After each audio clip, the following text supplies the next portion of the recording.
किस्मत वाले होते हैं वे लोग जिनके सिर पर माँ बाप का, बुजुर्गों का हाथ होता है।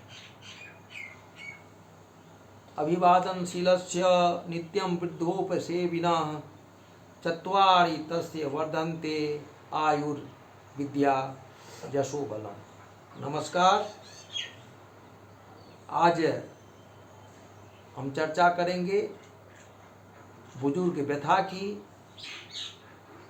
परिवार में, समाज में माँ बाप का, बुजुर्गों का जो सम्मान घटा है, घट रहा है, वह चिंता का विषय है। यदि सच पूछा जाए तो बुजुर्ग हमारी धरोहर हैं, हमारी अमानत हैं।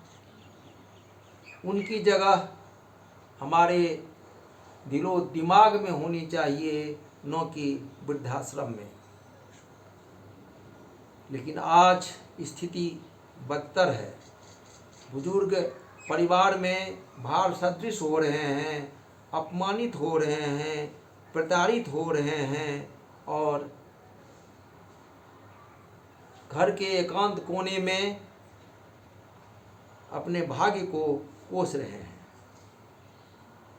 कहीं कहीं आशा की किरणें अवश्य हैं।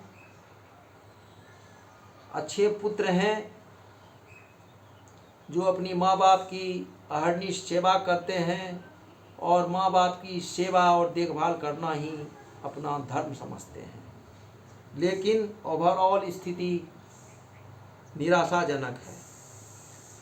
यह दुर्भाग्यपूर्ण है कि एक माँ बाप अपने पुत्र पुत्रियों, बेटे बेटियों की देखभाल भली भांति कर लेते हैं, लेकिन बेटे बेटी मिलकर एक माँ बाप की देखभाल नहीं कर पाते हैं। जवाबदेही से मुकरते हैं, जिसके चलते जो बुजुर्ग हैं, जो माँ बाप हैं, उनका बुढ़ापा कष्टमय हो जाता है। आज आवश्यकता इस बात की है कि युवाजन राम श्रवण की पितृभक्ति से सबक सीखें और अपने माँ बाप का, परिवार में बुजुर्गों का सम्मान करें। अगर पुत्र माँ बाप की देखभाल नहीं कर पाते हैं तो उन्हें पुत्र कहलाने का कोई अधिकार नहीं है। वे कुपुत्र की श्रेणी में ही गिने जाते हैं। आइए सुनिए मेरी कविता बुजुर्ग व्यथा। पुरजन परिजन से नहीं मोह है, वृद्ध जनों से सतत द्रोह है। सामाजिकता का नहीं ज्ञान, पुत्र की मनमौजी हो संतान। दिल की टीस बढ़ाता है, वह पुत्र नहीं रह जाता है। स्वेद बिंदु के सिंचन से अहर्निश भविष्य निर्माण हेतु आजीवन करता है प्रयास। वह मृदुवाणी का आकांक्षी, जब वाक्शूल से विंधता है, तब पुत्र नहीं रह जाता है। सतत संतति प्रेम निरत, स्व सुख सुविधा से सतत विरत। संतति को योग्य बनाता है, लेकिन जब मिलता तिरस्कार,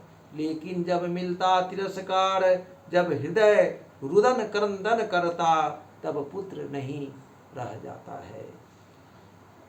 इच्छा ही दुख का कारण है, कम इच्छा कष्ट निवारण है। जीवन का है यह परम सत्य, जब पुत्र कुपुत्र बन जाता है, तब वारिस मात्र रह जाता है, वह पुत्र नहीं कहलाता है। धन्यवाद, नमस्कार।